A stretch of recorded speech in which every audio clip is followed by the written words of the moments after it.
solidaridad, voluntariado y asociativismo. Subite al bondi de la solidaridad. Proyecto colectivo. Los jueves a las 5 de la tarde.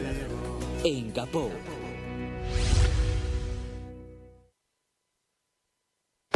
Soy muy tímida. Ok.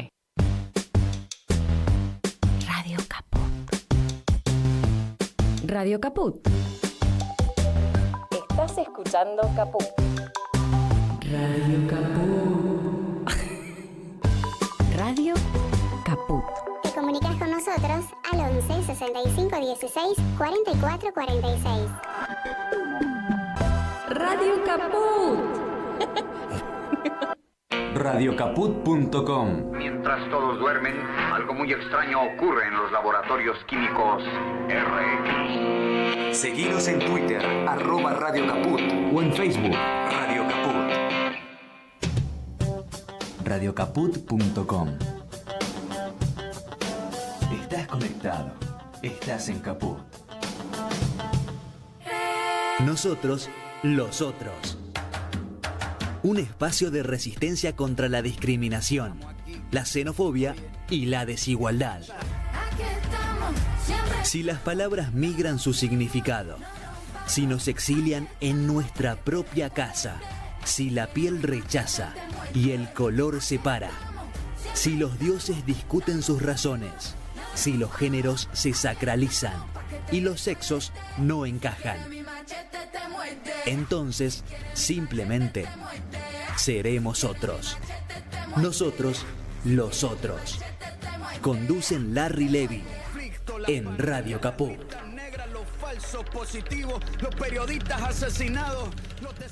Nunca como hoy, prender la luz de nuestra casa, enchufar la heladera o poner en marcha el aire acondicionado. Hoy todas esas acciones encienden un debate complejo, en el cual muchos tocan de oído y casi todos tenemos opinión formada, tanto en lo técnico como en lo político, y ni hablar de nuestro bolsillo. ¿Cuáles son las mejores fuentes de energía? Muchos de nosotros, a quienes nos interesa el tema, googleamos y encontramos algunas sorpresas, como energía mareomotriz, originada por las mareas, o biomasa. Y por supuesto las conocidas como la nuclear, la hidroeléctrica, la eólica, que está muy de moda, y la solar, que nos promete energía interminable mientras nos ilumina el sol.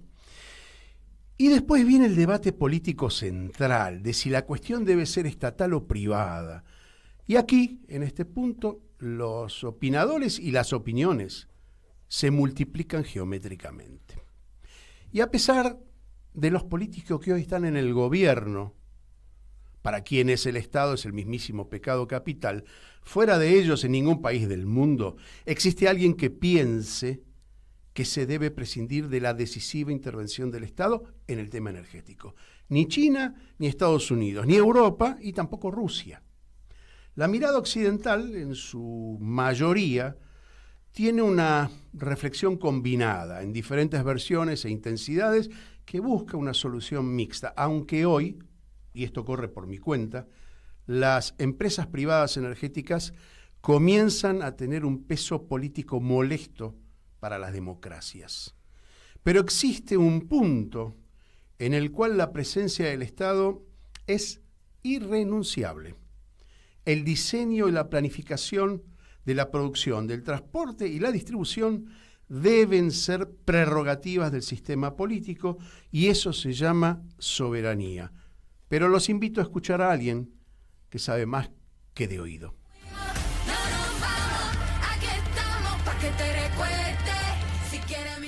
Bueno, y en este gris, lluvioso jueves de septiembre está a mi lado Cecilia Garibotti. Bienvenida, Cecilia. Gracias. Cecilia es abogada de la UBA, es politóloga por la Universidad de San Andrés, me dijiste. Sí. Fue subsecretaria de Planeamiento Energético, hizo algún posgrado, después hablamos de eso, en la Universidad de Stanford.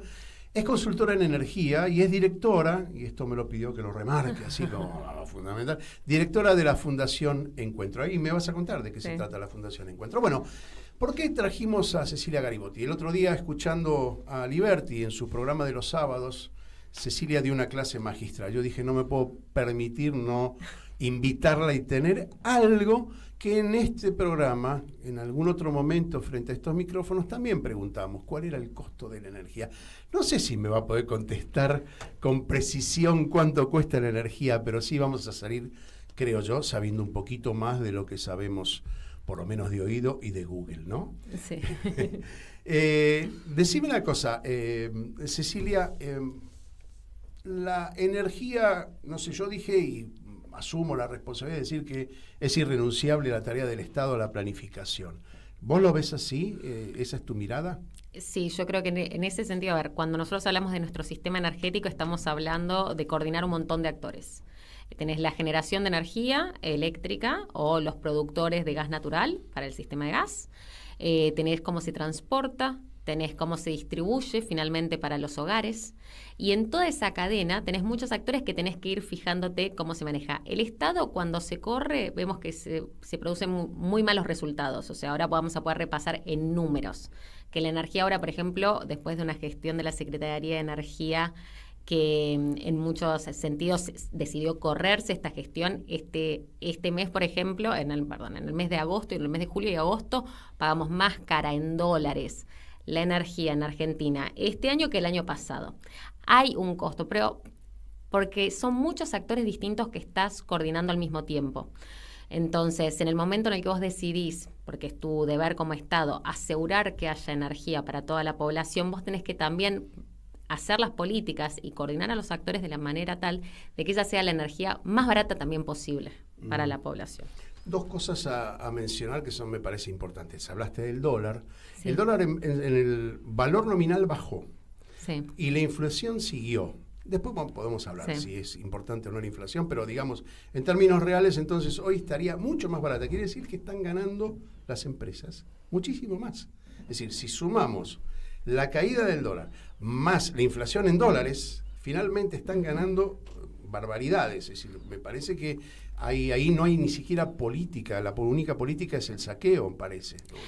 Ahí podemos analizar bien cómo se compone el costo de la energía que decías antes, pero yo además de decir miremos cuánto no ganan las empresas, miremos cuánto le sale a las familias al punto final.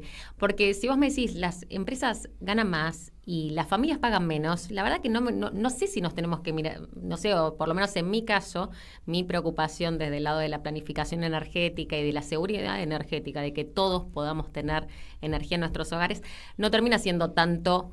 Igual es muy importante, ¿no? Cuánto termina ganando la empresa, pero sí cuánto va, porque si yo te digo ahora mismo, las razones por las que tenemos más cara la energía hoy, no es tanto por las empresas, es porque en un momento nosotros podíamos tomar la decisión como país este año de llevar el gas de vaca muerta, que es un gas más barato, a todo el país y decidimos importar más caro. Entonces, cuando yo te hable de la diferencia de costos de estos meses con respecto al año pasado, no es porque una de las empresas energéticas se volvió más rica, es porque compramos un combustible más caro al exterior. Cecilia, ahí estamos de acuerdo, el ejemplo es clarísimo, pero me parece que hay un paso anterior que deberíamos mirar, que es la planificación.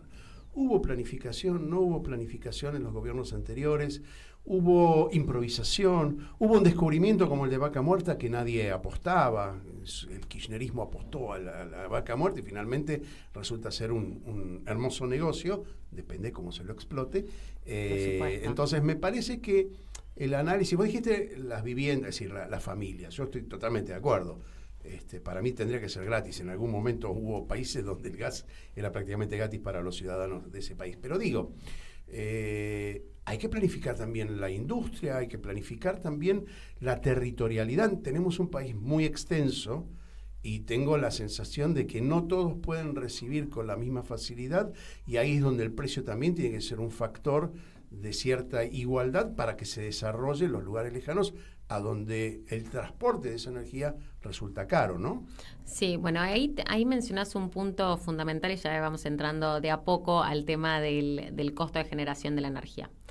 Cuando nosotros hablamos y cuando yo te voy a dar un número, que es lo que antes de venir para acá ayer publicaron los últimos el dato de cuánto salió en el mes de agosto generar energía eléctrica, te voy a dar un número que es, bueno, ya te lo digo, no, por eso me parece raro que lo esconda, ¿no? Que es $91,3 el mega, que vamos a decir como si todas las energías son distintas y nuestro país es muy distinto. Y ahí quiero aclarar algo. Cuando nosotros, como está fijado el precio de la generación, lo que pagan los usuarios finales, que es distinto al costo de la energía, pero ahí es donde entran los famosos subsidios energéticos, el precio de la generación, como se cobra hoy, es un precio igual para todo el país. Eso significa que en lugares aislados, donde por ejemplo no tenés ni generación solar ni nada por el estilo, sino que tenés directamente generadores, a veces a diésel, a combustibles muy caros, en esos lugares se paga, los usuarios finales, las familias, pagan el mismo valor de la energía. Después la distribución es distinta, entonces vos vas a decirme, no, pero las tarifas en Salta son mucho más caras que en Buenos Aires. Sí, pero eso es un tema de la distribución o de la generación. El costo de la energía, cuánto pagan las familias, es un precio estabilizado que es igual para todo el país. Y eso tiene un sentido en lo que vos decís, porque no todos tienen el mismo acceso a muchos de estos recursos. O sea, se me ocurre pensar que en el sur tenían también subsidios diferenciados por el frío, ¿no? Y por el uso extensivo de la energía para calefaccionar. Sí. Pero te quiero hacer una pregunta anterior a esa, ¿no? Para establecer ese precio, que en este caso vos decís 91.3, sí. ¿qué se hace? ¿Cómo se hace eso? Es decir, se calcula la cantidad de kilovatts, no sé, la medida que se usa, que se genera por, digamos, energía de centrales termocombustibles, la energía nuclear, la energía hidroeléctrica, todas las energías. ¿Tenemos algún resumen de cuánto cada una de estas energías contribuye a la totalidad? Bueno, sí, si vos querés pensar vos ahí tenés que ver dos cosas. Una es la potencia instalada, o sea, la capacidad de generación que tenemos, y otra cosa es cuánto se genera efectivamente. Nosotros tenemos, para darle una idea a la gente, ¿no? Ahora estamos hablando de energía eléctrica. Nosotros no estamos generando energía eléctrica todo el tiempo. La energía eléctrica se genera cuando se consume. Nosotros consumimos a lo largo del día una diferente cantidad. A la noche se consume a nivel país muchísimo menos de lo que se consume durante el día. Estamos de acuerdo, ¿no? Uno se despierta, empieza a consumir más. Pero yo pienso en la iluminación, por ejemplo, pública durante toda la noche y digo, no, se gasta más. Pero claro, la gente está activa durante el día. Sí, pero Frenzy no tiene comparación con cómo se consume, con cómo consumen las familias y las industrias. Vos pensás que en ese momento están apagadas y si seguimos con los planes de recambio a LED, mucho suponiendo menos. Suponiendo un 100% diario, ¿sí?, de energía consumida por todo el país, ¿cuánto de cada una de las energías participa de ese 100%? Cuando empezás a pensar eso, nosotros más o menos estamos en un 58% de térmica. Esa es la energía que depende del gas natural o de combustibles líquidos. Ajá. Un 25% más o menos está la hidroeléctrica, las grandes hidroeléctricas. Cuando hablamos de las represas, ahí entra Yacyretá, entra todos los temas ahora de que se hablan de las privatizaciones de otras represas. En 8 y pico está la eólica, en 4% la nuclear. ¿4% nada más? Sí. ¿Atucha da 4%? No, a ver, tenés más de una, pero sí, ahora cuando vamos a hablar, porque por ejemplo se habla se cierra y 1.700 megas más o menos genera toda la nuclear, pero tenés Atucha 1 que tiene 360, Atucha 2 tiene 1.000 algo. Pero estos son más o menos los porcentajes. Sí, y 3 y pico está la fotovoltaica, es la solar, digamos. Ajá. Por ahí, y ahí vamos a ver. Es decir, la solar es bastante entonces en comparación con la nuclear. Y cada vez va creciendo más, porque la verdad que cuando vos tenés y este es uno de los temas cuando pensás si toda la generación tiene que ser privada o no, cuando vos te movés, lo que tiene la generación nuclear es que es muy capital intensiva, ¿no? Vos necesitas mucho para generar, entonces en general los privados no lo hacen, eso vos necesitas un Estado que se involucre. En Estados Unidos, donde hay tantas centrales nucleares, ¿quién las maneja? ¿Quién invierte ahí? Sabés que no sé, yo entiendo que en algunas son privadas, pero no tengo el dato fino para manejar, para decirte eso, no lo tengo, pero tienen otras normas primero tienen menos opciones que nosotros, ¿no? Sí. Vos antes hablabas de la energía mareomotriz, por ejemplo. para mí la mejor energía es la que podemos pagar y la que podemos hacer, ¿no? que ese es un tema, ¿no? Porque hay países que te dicen tienen que dejar de usar el gas natural. Y mira, yo tengo vaca muerta, no sé si la voy a dejar de usar de un día para el otro, sencillamente por dejarlo usar. Entonces, nuestra solar va creciendo un montón, porque primero es mucho más barata, ser cada vez más barata. Mucho más barata, pero hay un problema. En España, por ejemplo, en un momento determinado, no hace mucho, habían prohibido digamos que una casa se mueva con energía solar. No sé en qué terminó esa discusión.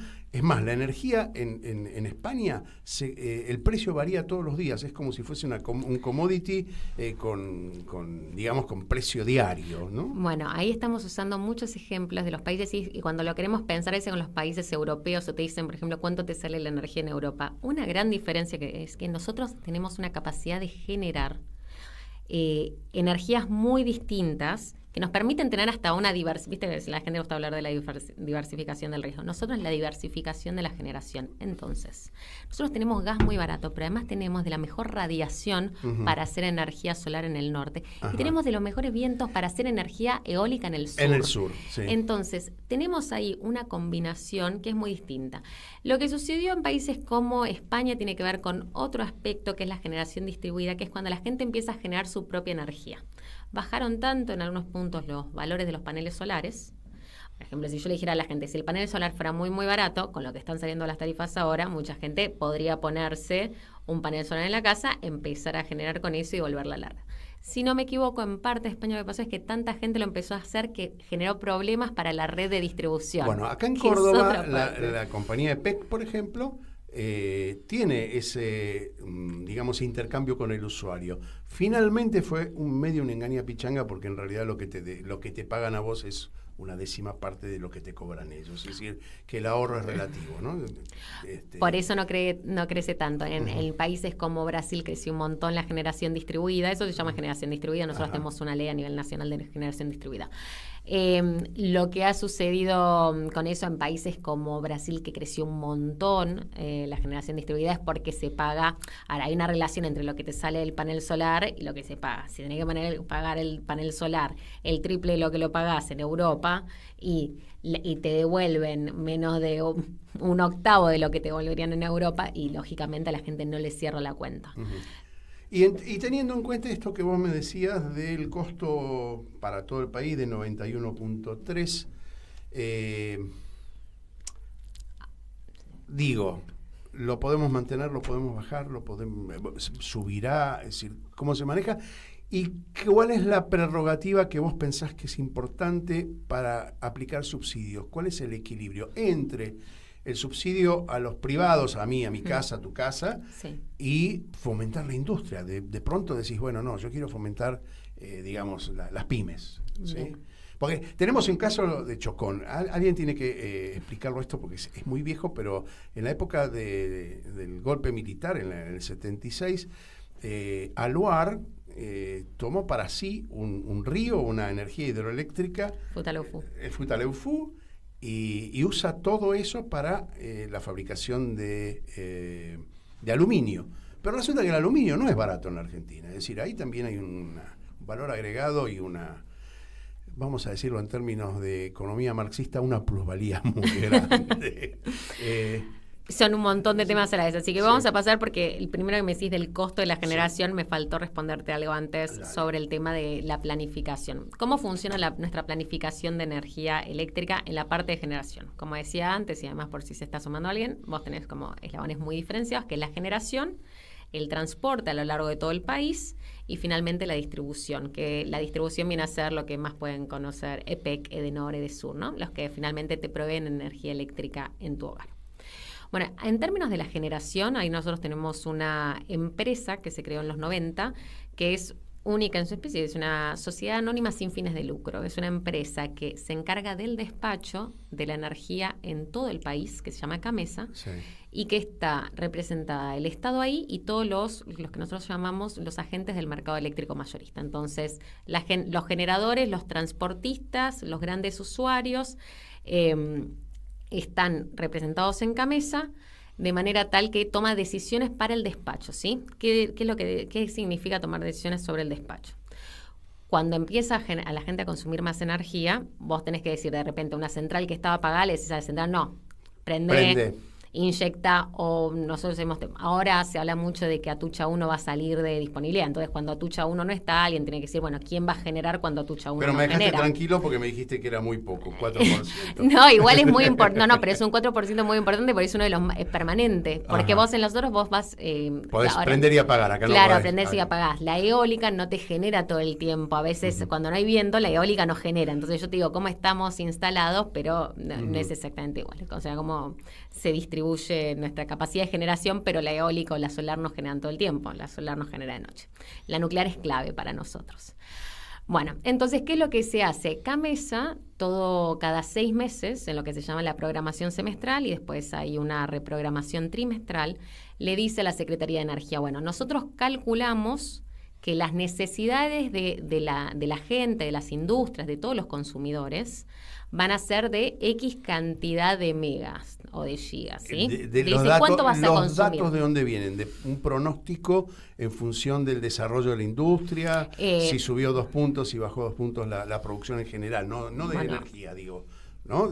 Viene de eso, también tiene muchísimo que ver con el clima. Ajá. Ahora, probablemente muchos de los oyentes han escuchado que se habla de cortes en el verano, tiene que ver con esto. CAMESA hizo un informe diciendo, mira, yo estoy viendo los informes climáticos, estoy fijándome cuánta agua hay, porque nosotros tenemos una gran generación hidroeléctrica. Cuando hay sequía, generamos menos. Sí. Entonces, por eso yo te digo, es un trabajo de coordinación muy importante. Entonces, te dice cuánta energía hay, cuánta agua hay, cuánta generación tenemos. Entonces, por ejemplo, bajamos a Atucha, tenemos que poner más generación, cuánto combustible tenemos, cuánto gas natural tenemos de vaca muerta o no, etcétera. Y a partir de eso te dice, bueno, vamos a necesitar generar tanto y me va a salir tanto a futuro, ¿no? Entonces, antes de que empiece un mes, CAMESA dice, bueno, yo creo que la generación me va a salir, por NL, esto cambia mucho, a principio de año podía ser 60 y ahora es 90 porque es el invierno, entonces la gente consume más energía para calefaccionarse, y te dice, bueno, yo creo que me va a salir tanto la energía. Y después, todos más o menos los 15 de cada mes, CAMESA publica cuánto le salió efectivamente la energía, porque vos podés tener ahí alguna diferencia.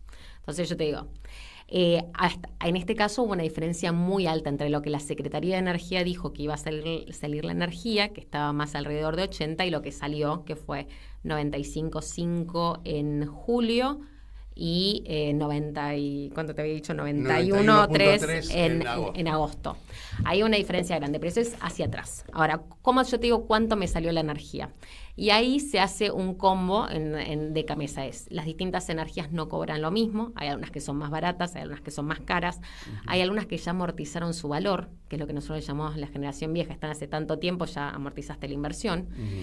Y de todo eso te saca un número final que nosotros le decimos el monómico, es 1. Pero el precio... No te hice una pregunta y también es de interés. Las localidades que tienen esas cooperativas, por ejemplo en la costa, sí, y producen con generadores propios, ¿eso también está en la cuenta general?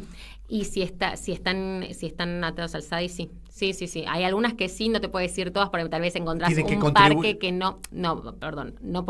si estén en el sistema de CAMESA, sí. Le llamamos generación aislada. Puede haber alguna que tenga alguna generación o parque propio que consume adentro.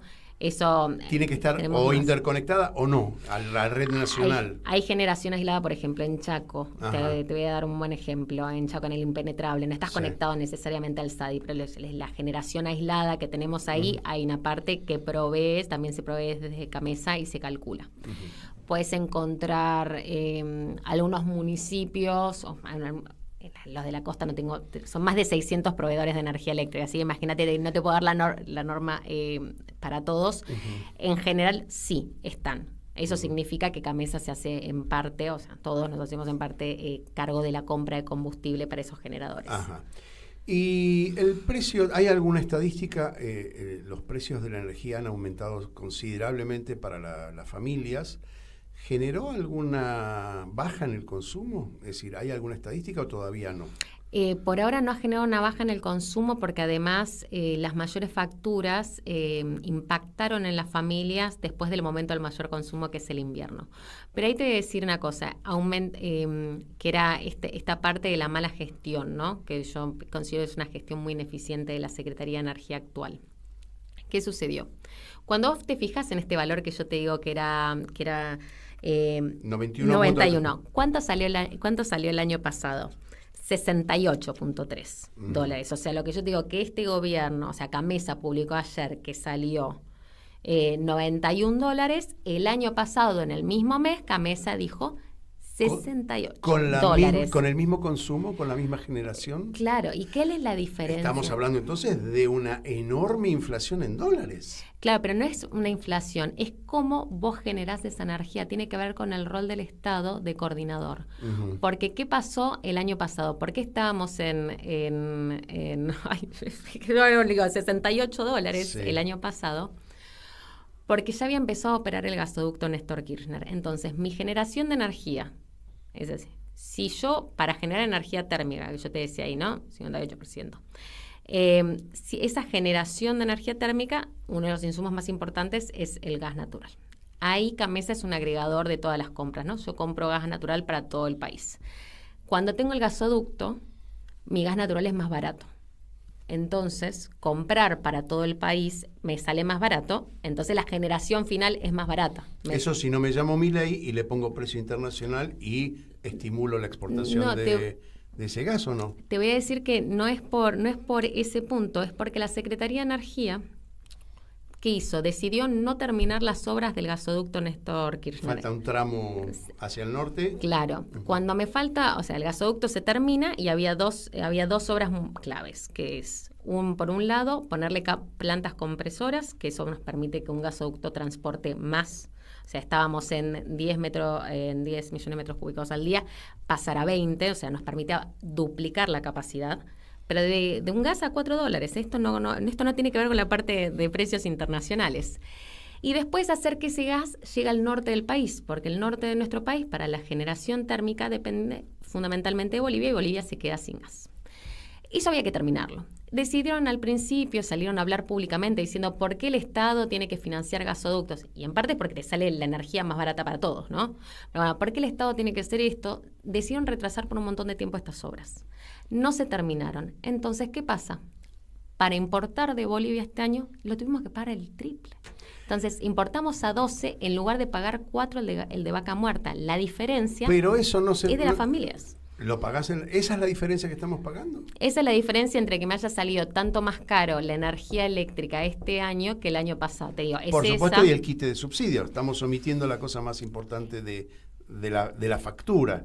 La cifra final es porque se sacaron los subsidios también. No, este precio que yo te digo, Gamesa te lo hace en la generación. Eso es antes de la... o sea, Gamesa te dice, a mí me salió 91 generar. ¿Sí? ¿Y eso es lo que le cobra a las distribuidoras? Lo que le cobra a las distribuidoras es el precio de antes. Esto es lo que la diferencia que el Estado entra después con el subsidio. Voy a ir de nuevo para ver qué se lo vamos a hacer después de la pausa. Vamos a aclararnos un poquito. Estoy charlando con Cecilia Garibotti, especialista en energía, y vamos a ver si podemos llegar a la factura, al último renglón de la factura, a ver cómo se generó. Vamos a ir a una pausa. Martín Loza allí detrás de los controles y volvemos en un minuto. Enseguida volvemos con Nosotros los Otros en Radio Caput. Mandanos un WhatsApp. Mandanos Sarasa y Noticias. 11 65 16 44 46.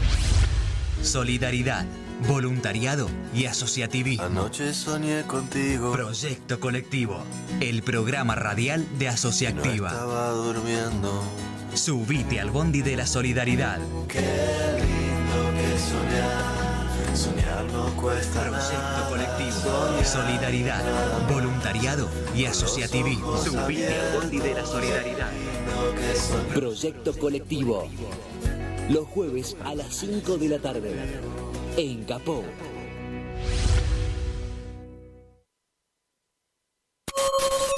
¿Cómo puedo hacer para escuchar Radio Caput en el celular? Primero lo importante. Prenda el teléfono. Así puedo acercar a saludarlos y... Abra el Play Store de Google, tipee en el cuadro de búsqueda Radio Caput Caput con C. No desesperes, es la única que hay. Toque el botón instalar y espere unos instantes. La aplicación de Radio Caput ha sido instalada exitosamente. Busque el icono en su celular. Los quiero mucho, los aprecio y los admiro mucho, lo que hacen, los felicito. Y podrá escuchar la única y reemplazable programación de Radio Caput. Sería un placer para mí, realmente. Radio Caput.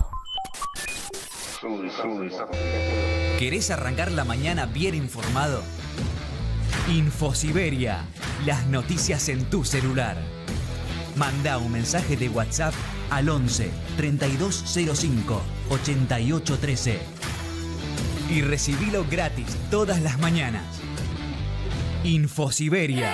Seguimos en Radio Caput con Nosotros los Otros.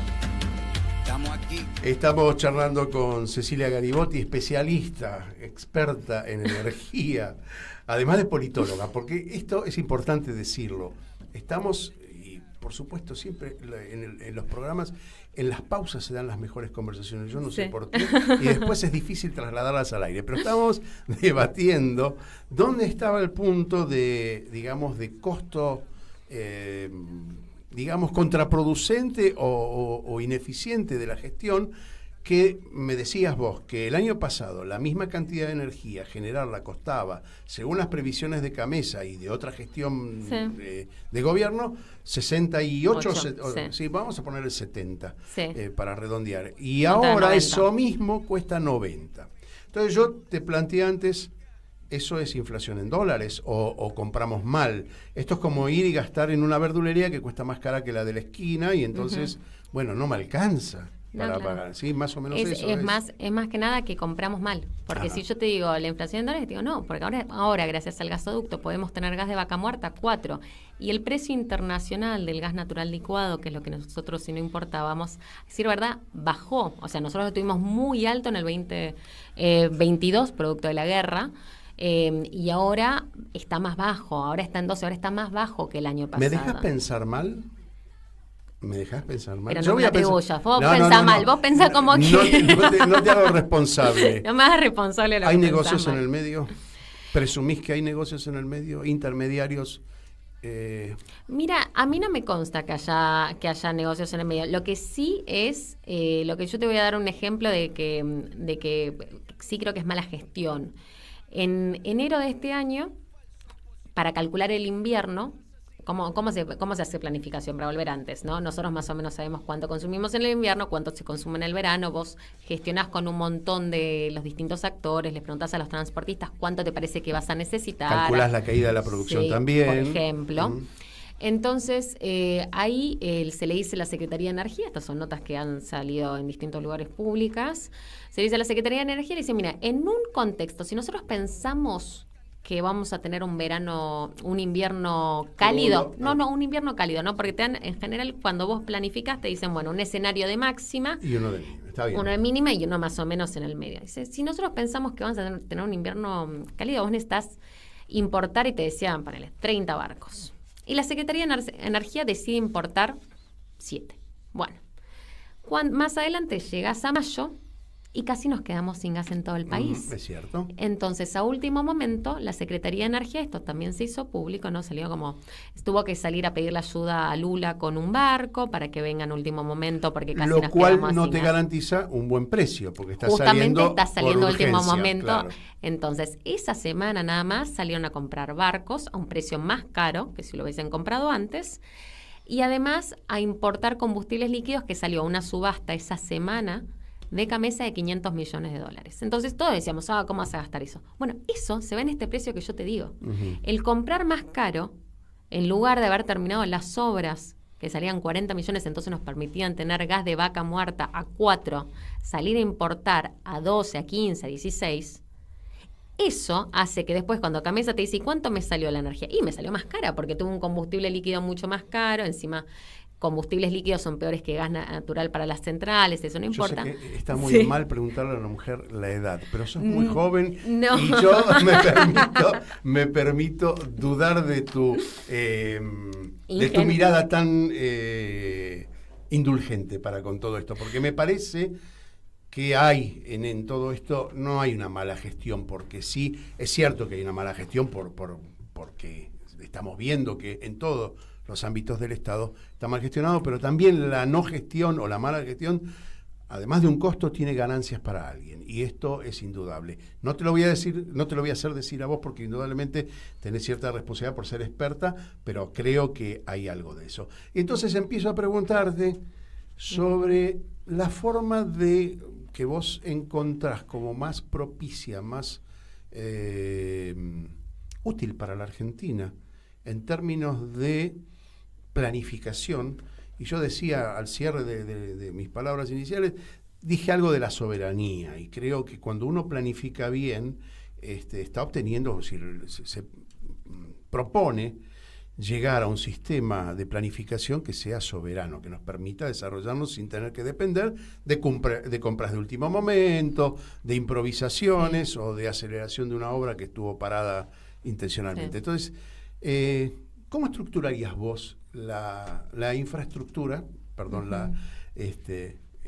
pero me parece que hay que estudiar de nuevo qué le sirve a la Argentina y dónde tiene que poner mayor énfasis, ¿sí? Si en la eólica, en la solar o en el gas.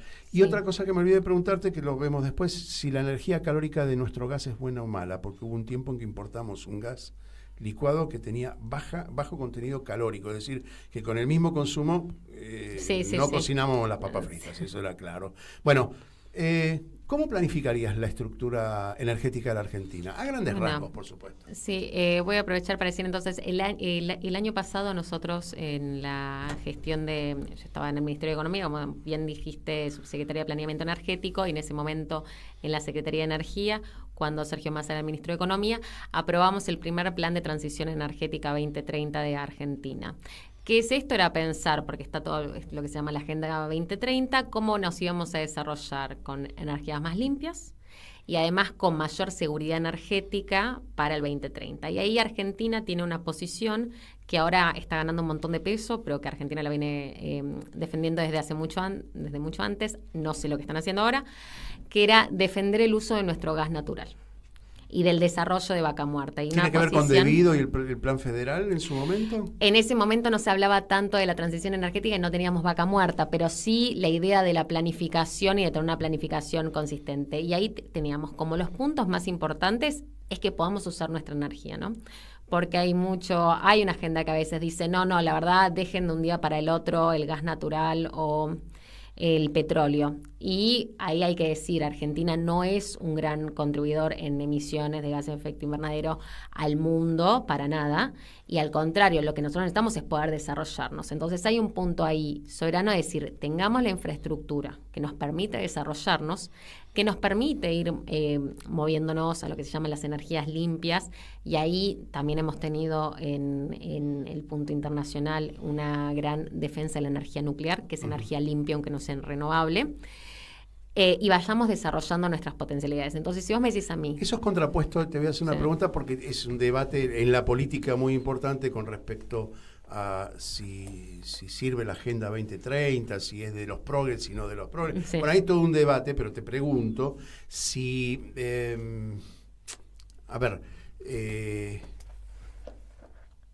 potenciás más generar facilidades para la industria, para la producción, aún con energías algo contaminantes, o te tirás directo a la Agenda 2030, limpieza del mundo, digamos, ¿sí? Viste, la ecología, el proyecto ecológico. Entiendo esa duda, y yo creo que ahí siempre uso un ejemplo en el que Argentina fue muy bueno, que fue con la energía solar. Cuando empieza la energía solar en el mundo, nosotros no entramos en la primera ola, entramos en la segunda ola de la energía solar, y eso fue clave para algo. La pudimos recibir los paneles muchísimo más baratos. Ajá. Yo creo que si producto de la contaminación de países más industrializados, hoy por hoy debiéramos todos en el mundo pasar a energías renovables, si ese fuera el caso, habría que en alguna forma pagarnos a nosotros el costo de dejar todo el gas de Vaca Muerta o el petróleo, porque si no lo que tenés es importar energías muy caras, equipamiento muy caro sí. para generar energía cuando vos no tenés los problemas que tiene en otro lugar. Entonces yo ahí siempre digo, esperemos un poco más.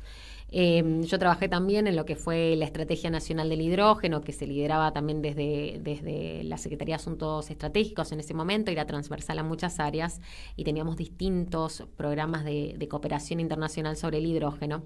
Y este es un perfecto ejemplo. El hidrógeno verde es muy caro, hoy por hoy. No ha logrado escalabilidad comercial en un montón de lugares. Entonces, si alguien me dijera, no, empecemos a pensar que en 5 años vamos a estar haciendo hidrógeno verde, yo te digo, no, pará, esperemos 15, veamos cómo hacen otros, copiémoslo y hagámoslo barato. Está bien, a mí, no. Te voy a ser me gusta sincera. esa mirada porque no es una mirada fanática, porque en última instancia creo que hay una combinación entre digamos, la Agenda 2030, ese postulado tan alto, que por ahí sirve para como vos dijiste, para los países que emiten más contaminación y no para nosotros.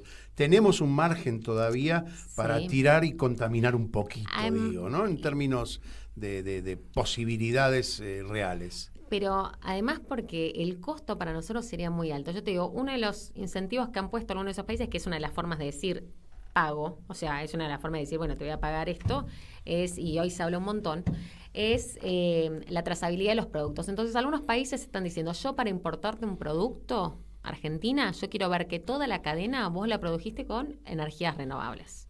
¿Qué pasa con eso? Es mucho más caro.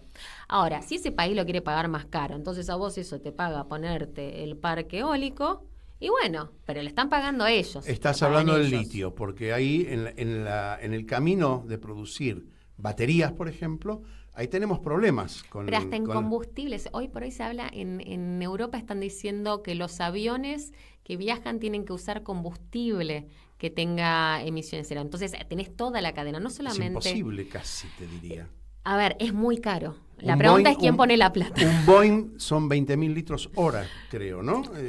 Pero si vos viajás en distintos lugares, tienen ahora. Alemania tiene un montón de esto. También, ¿qué pasa? Son países que no tienen gas natural. Entonces, si yo soy Alemania y no tengo gas natural y dependo del gas natural ruso y en un día me lo cortan, tengo muchos motivos para decir, y tengo plata. Volvemos al tema inicial.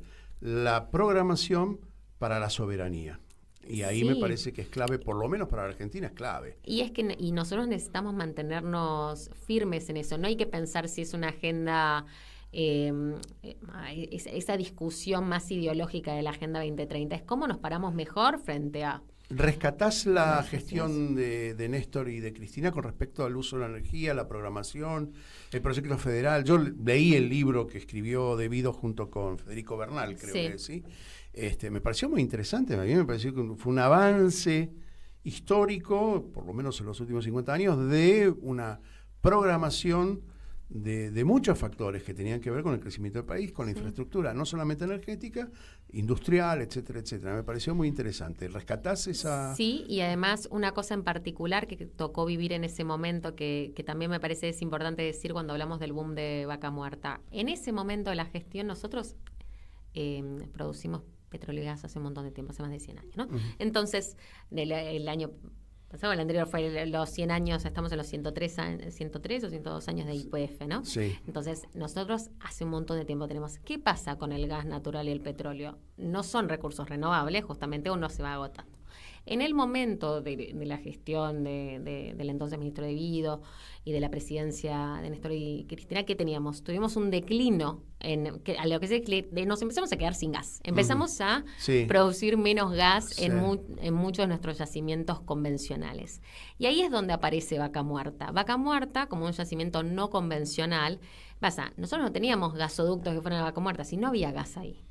Entonces, nos empezó a pasar que empezamos a bajar y eso trajo un montón de desafíos a la planificación energética, porque no era lo mismo estar en los 90 y que teníamos un montón de gas y de petróleo en nuestros yacimientos convencionales, a ver que se empieza a agotar, que se necesitan más inversiones para poder cosas, y de repente ahora aparece Vaca Muerta. Por eso fue tan importante para nosotros el gasoducto presidente Néstor Kirchner, porque ya hay más gasoductos, pero este en particular nos permitía empezar a llevar ese gas a todo el país. Y cuando vos ves cómo es la inversión en infraestructura, la generación de kilómetros de gasoductos, que es una política además de soberana federal, fuertemente federales para llegar con el gas a todo el país. Y la verdad que empieza ahí, así que yo rescato un montón esa gestión, por supuesto. Y tenemos otro problema ahora que es la planta de licuación de gas, que este gobierno lo va a llevar a Río Negro, lo quiere llevar a Río Negro, cuando la disponibilidad más, digamos, más conveniente es en la provincia de Buenos Aires, sobre todo en la zona de Bahía Blanca, creo yo, ¿no? Que es donde debería estar. Pero quiero volver a algo que me parece fundamental, más allá de lo coyuntural, que es lo que estamos hablando, y de los precios de la energía, etcétera, etcétera. La cuestión que vivimos en los 90 de privatización, de fragmentación de todo el proceso de energía, de privatización de la distribución y de la distribución y el transporte. Sí. ¿Lo armarías de otra manera? ¿O crees que esa participación privada, yo descreo de la participación privada por la voracidad de las empresas? No tenemos un esquema jurídico que nos permita poner límite, esto está probado, tenemos una justicia muy corrupta, tenemos una serie de factores que nos impiden los controles, para lo cual digo, bueno, yo estoy en contra de privatizar en esos términos. Quizás si tuviésemos otros términos sería factible.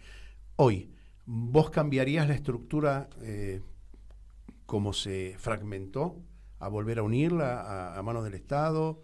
Que es un proyecto muy nacional y popular, ¿no? Bueno, ahí vos tenés distintas partes, ¿no? Vamos a cómo está hoy. Nosotros tenemos en la generación, donde vos tenés una proliferación de distintos generadores, algunos privados y otros públicos.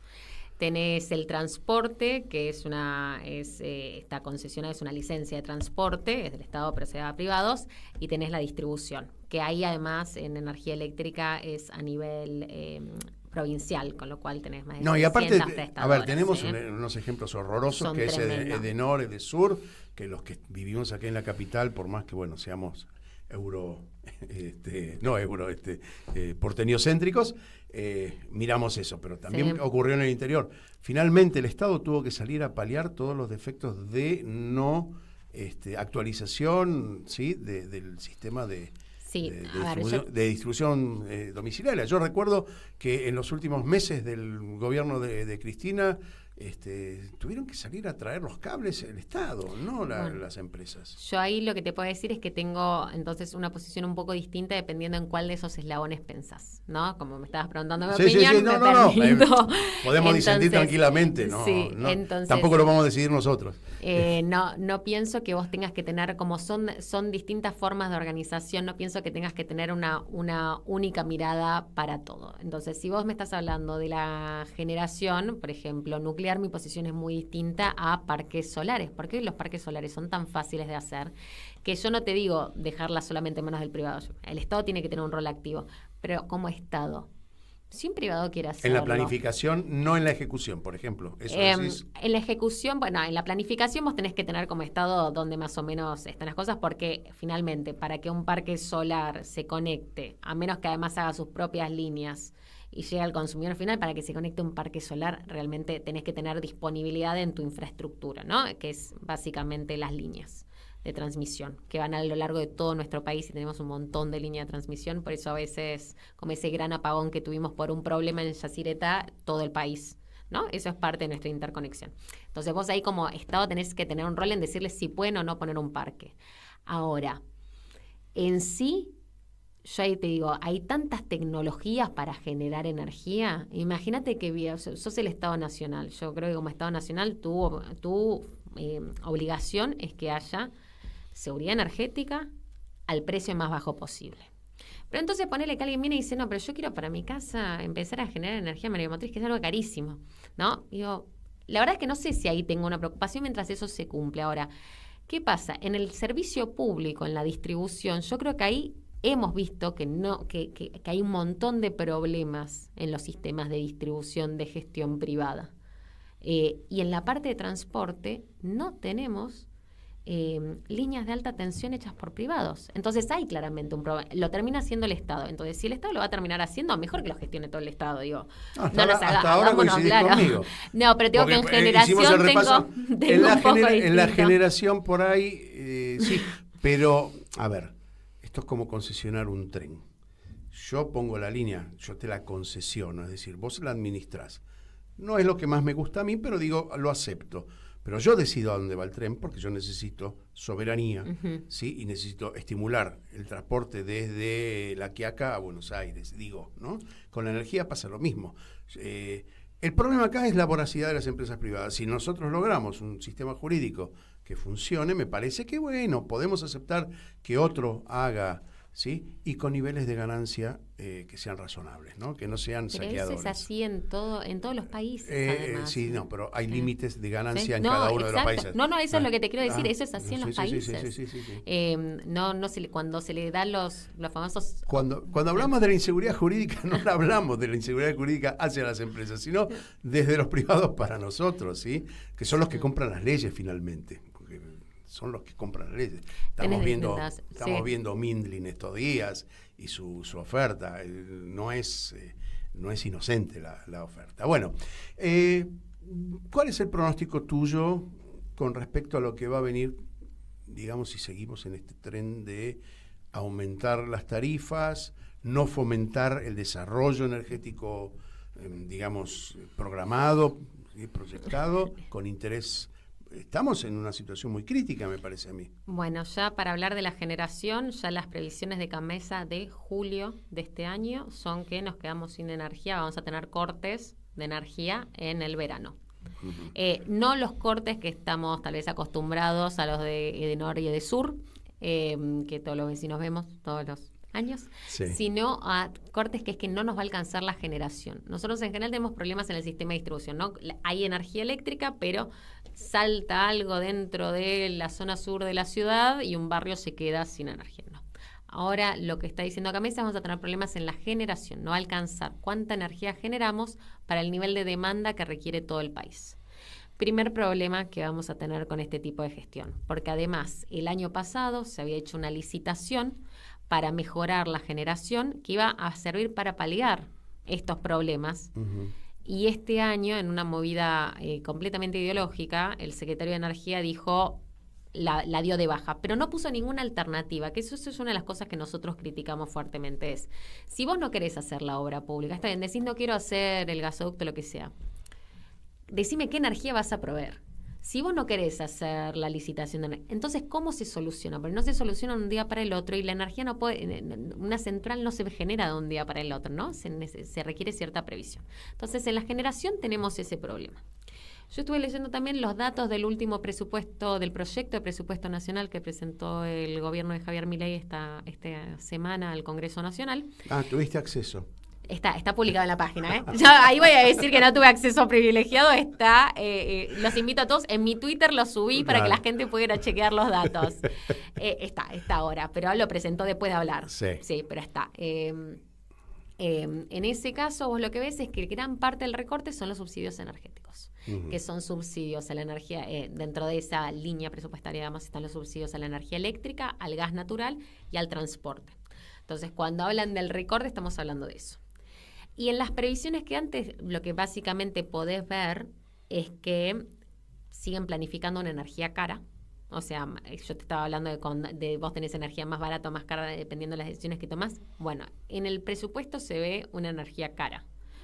Y que gran parte del recorte viene de ahí. Entonces, lo primero que te voy a decir es, nos vamos a quedar, según CAMMESA, nos vamos a quedar sin energía algunos días en el verano por lo menos.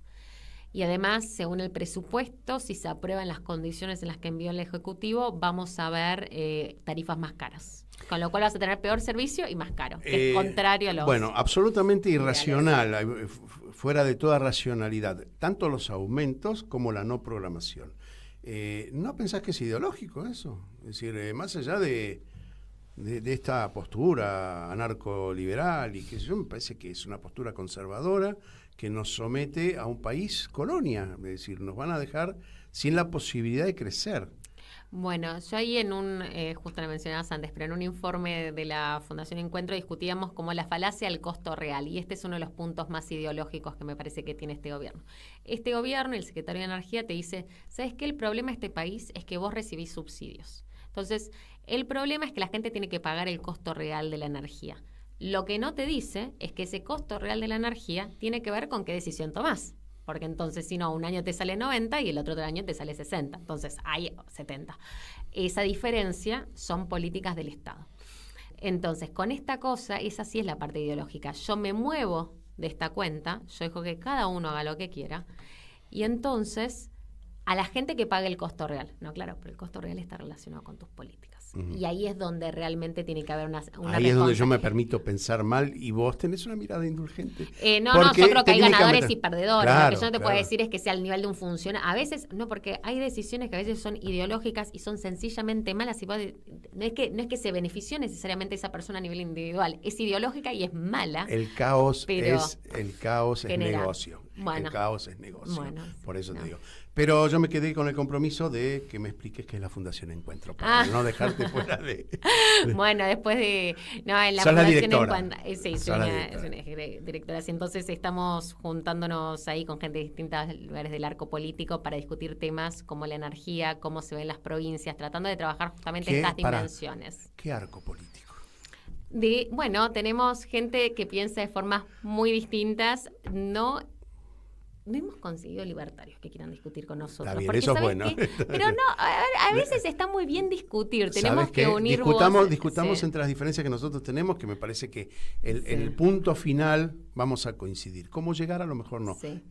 Con los libertarios no. Me parece que hay que saber con quién debatir. Sí, tampoco me están llamando, no te preocupes, no es que no me invitan a ninguna radio. Contame quiénes están. Entonces estamos trabajando ahí en distintas áreas, en áreas económicas, jóvenes, que, bueno, yo igual, me habías dicho antes, 37, tan joven no soy. A mí, cuando yo era joven, en serio, no pensaba que la gente... No te quiero decir mi edad porque... No, bueno, pero digamos... Pero bueno, entonces, dentro de la Fundación estamos ahora, por ejemplo, tratando también de poder bajar a tierra qué significan estas cosas. Energía, que es algo tan difícil de explicar, finalmente, bueno... Trabajamos en un informe, ahora estamos sacando los informes tratando de explicar qué pasa con el presupuesto nacional. Principalmente, entre hoy y mañana vamos a sacar uno acerca de cuál es el impacto en el bolsillo. Para la gente nueva, pensamos en el presupuesto nacional. En el acto que dio el presidente, que no habló de ningún número, la gente dice, bueno, qué sé yo, no sé, plantea un dólar a diciembre. ¿Sabes a cuánto está el dólar en diciembre del 2025 según el proyecto de presupuesto nacional? Más barato que ahora. 1.207 pesos. Entonces, la gente dice, olvídalo, bueno, ¿no? Pero dice, olvídalo. Ahora, ¿cuáles son las consecuencias para vos de ese olvídalo? Terrible lo que va a ser, porque vamos a tener que subsidiar casi la totalidad de la energía. Lo que te quiero decir es que el proyecto más claro que debe haber, no solamente, porque lo que abarata para el bolsillo de la gente y de las familias es que la industria funcione bien, que tenga un poder de ganar y exportar y ganar las dos cosas, de ingresar dólares al país, porque somos... Lo dijo Cristina el otro día, somos bimonetarios, hasta que no resolvamos eso vamos a seguir dependiendo del dólar, habrá que tener otro tipo de políticas, sí, relacionadas con esto, pero lo que me gustó de lo último que dijiste es que están discutiendo entre miradas diferentes dentro del campo que yo lo llamo nacional y popular, democrático, sí, seguro, que debatamos esto porque nos hace falta tener una política concreta, no solamente con respecto a la energía eléctrica, sino al plan de producción del país. Cecilia Garibotti, se nos escapó el tiempo. Podríamos estar una hora más hablando. Te agradezco infinitamente en un día tan oscuro como hoy que hayas llegado y seguramente vamos a convocarte, ¿no? Siempre le digo que a mis invitados de acá a unos meses volvemos a charlar a ver qué dijimos antes y qué se cumplió y qué no se cumplió. Es un compromiso importante, ¿no? Tengo ganas de que no se cumplan los cortes de electricidad porque son muy importantes para la gente, pero vamos a ver la parte de las uvas. Cecilia Garibotti, muchas gracias por haber estado aquí en Nosotros los Otros. Nosotros nos encontramos la semana que viene, dentro de 7 días a la misma hora. Gracias, Martín Loza, detrás de los controles. Enseguida adiós. Volvemos. Nosotros. Aquí estamos, siempre estamos, no nos fuimos, no nos vamos. Aquí estamos pa' que te recuerde, si quieres mi machete te muerde. Hasta aquí, nosotros los otros de hoy. Estar en la guerrilla, los hijos del conflicto, las pandillas, las listas negras, los falsos positivos, los periodistas asesinados, los desaparecidos, los narcogobiernos.